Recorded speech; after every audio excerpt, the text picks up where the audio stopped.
चंद्रपूर जिल्ह्यात आज सकाळपासून हलक्या सरी बरसत असल्याचे चित्र दिसून येत आहे। त्याच्यामुळे चंद्रपूरमध्ये आजही रेड अलर्ट देण्यात आला आहे। काल देखील रेड अलर्ट देण्यात आला होता। काल शाळा महाविद्यालय प्रायव्हेट कोचिंग क्लासेस यांना सुट्ट्या देण्यात आले होते, परंतु आज देखील रेड अलर्ट आहे। परंतु कुठल्याही प्रकारे शाळा महाविद्यालय सुट्ट्या देण्यात आले नाहीये।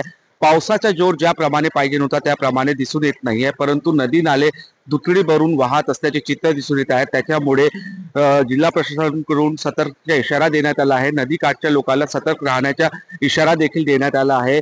आणि चंद्रपूर जिल्ह्यामध्ये बघितलं गेलं तर प्रामुख्याने धान, सोयाबीन, कापूस हे प्रमुख पिके आहे। त्यामध्ये सर्वात जास्त म्हटलं तर धानासाठी जो पाणी पाहिजे होतं पाणी आलं असल्यामुळे आता रोहिणीला मोठ्या प्रमाणात सुरुवात झाली आहे। त्यामुळे शेतकऱ्याची चिंता मिटली असल्याचे चित्र सध्या तरी चंद्रपूर जिल्ह्यात दिसून येत आहे। पुन्हा काही दिवस अशाच प्रकारे जर पाऊस पडला तर नक्कीच चंद्रपूरकरांची चिंता वाढू शकते। निलेश डहाट, TV9 मराठी, चंद्रपूर।